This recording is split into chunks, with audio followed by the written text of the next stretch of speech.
And this is our boy Charlie Kirk from Turning Point USA. I actually can't even remember what he said here, but let's see what his thoughts on this are. And she needs people to basically lie to their husbands, which they are promoting, by the way, which I find that entire advertising campaign so repulsive. It is so disastrous. It is just like I'll show it in a minute. It is the embodiment of the downfall of the American family. I think it's so gross. I think it's so just nauseating where this wife is wearing, you'll show it, wearing the American hat. She's coming in with her sweet husband who probably works his tail off to make sure that she can go, and have a nice life. Her sweet husband, that guy looks like he fucked his rabbit, and that's how he came. That's his dad. He's a rabbit man. I don't even know. He doesn't even look fully human to me. I was like, the guy had like 8 seconds of screen time, and he's just standing there like in his fucking Republican garb where they wear like, Benjamin Franklin hats and shit, like they're absurd stuff they wear. And he's like, this guy, I'm sure he's a cut-off shirt. Ain't nobody gonna tell me how to live. And it's like and it's like yeah, I'm sure he works his tail off, provide a life for her. Yeah, she's probably working too, Charlie. It's any indication of life actually in America, they're both probably working. They've both been working for 20 or 30 years. But yeah, let's see more of the brilliant synopsis here from Mr. Kirk. With her sweet husband, who probably works his tail off to make sure that she can go, and have a nice life and provide for the family. And then she lies to him saying, oh yeah, I'm going to vote for Trump. And then she votes for Kamala Harris as her little secret in the voting booth.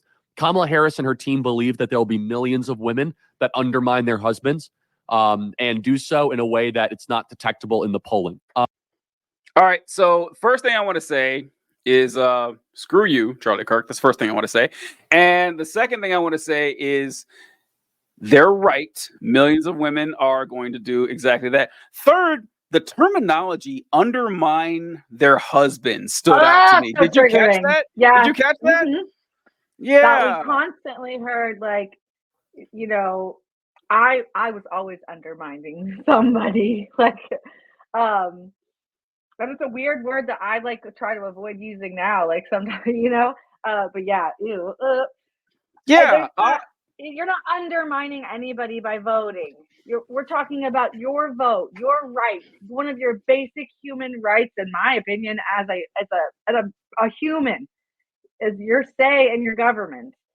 That's not undermining anybody. To say that is like bonkers. And that guy looks like a praying mantis.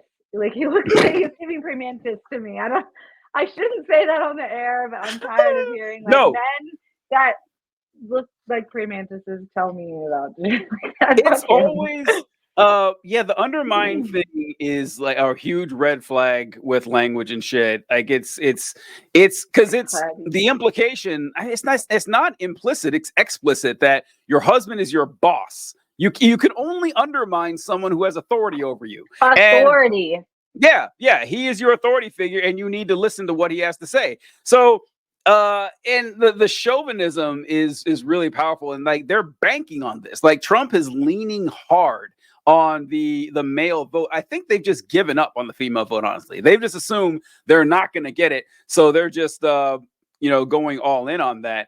And what I want to pull up now, another one. This is from Fox News. This is Jesse Waters, and I don't even know what to say here. Let's see what old Jesse has to say about this topic.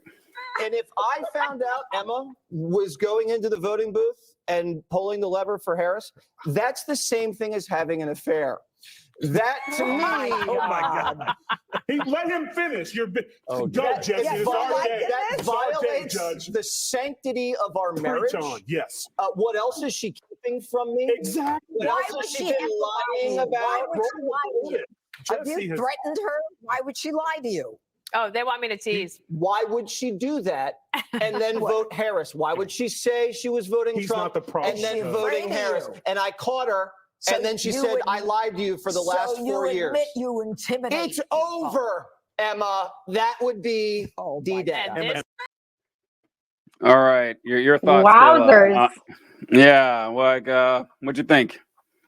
I think it's funny. Honestly, that one was funny to me, but in like a gross kind of way. Like, I don't know. That's an easy out. All right. You sucked, dude. I can't imagine. That's the other thing that I think is a trend amongst that party. I can't imagine like putting that much emotion into politics either at where we are there. I don't know. So it's interesting you say that because I think Jesse Waters is a horrifying, destructive force on the American political scene. But I do kind of see he's doing this with a wink and a nod that he does. Like he likes going purposely over the top for like gross right-wing comedy. And I'm not sure he believes a lot of the shit he says. I'm not positive, but that makes it worse, right? That makes it worse. That if you're just cynically doing this to rile up the octogenarians who watch your show. And listen, let me tell you about Jesse Waters too. So Jesse Waters, I first ran across Jesse Waters like 25 years ago, probably when I ran across him. I saw him on TV. He used to be Bill O'Reilly's man on the street. He'd do man on the street interviews with Bill O'Reilly, just like going to Chinatown and asking racist questions and everything. And he's kind of risen the ranks to Fox News and everything. But can I go play with that?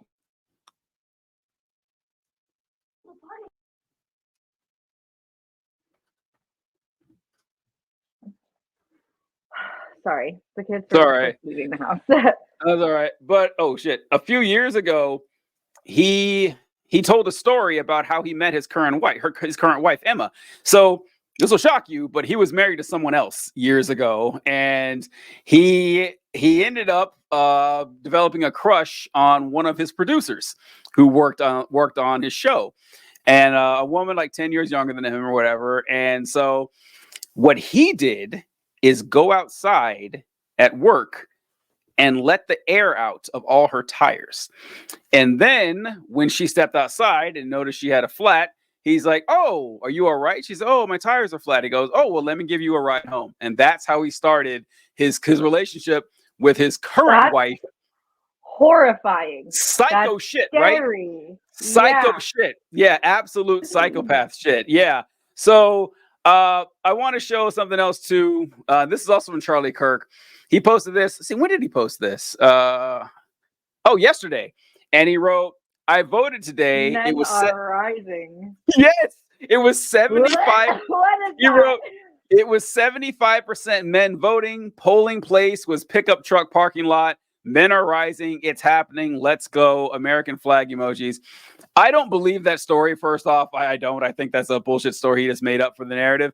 But it does show how scared these guys are that women voting is going to destroy their platform here. So I don't know if you had any. Well, we have Taylor Swift and Beyonce, so I would be afraid of. But they got Kid Rock, right? They got Kid Rock. So first thing I I'm did. sure that'll cover it up. But all right. Shit.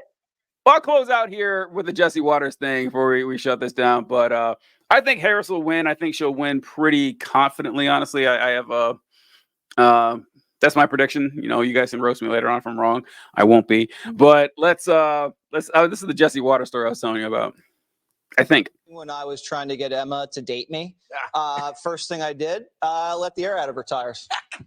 She couldn't go anywhere. She needed a lift. I said, "Hey, you need a lift?" She hopped right in the car. Does she know this story? No, she doesn't know the story. Did she watch the show? The Jesse Jr. does. You're basically the Zodiac killer. It has a happy ending. Really? Oh, boy. Did you really do that? Is that the first time you did it, or did you use that before? It works like a charm. Oh, okay. Kathy Lee. Yeah. Works like a charm. Yeah. That was so annoying to me too, and all their laughter was like. Yeah, it's there because I think they started off like nervous laughter and like, "Wait, did you really do that?" And he's like, "Oh yeah, I did." And it's like, what? That was just creepy, terrifying shit. Those are the folks we're dealing with and everything here. So yeah, we appreciate everybody. But yeah, Kayla, thank you for joining us. This has been a good time. This is weird having you as a guest. This is Oh yeah, thanks. I was gonna say, wait a minute, I'm a host. I forgot we were doing for a minute. No, thanks for having me. Yeah, this We'll is fun. I catch you like guys later. being here because I can speak freely.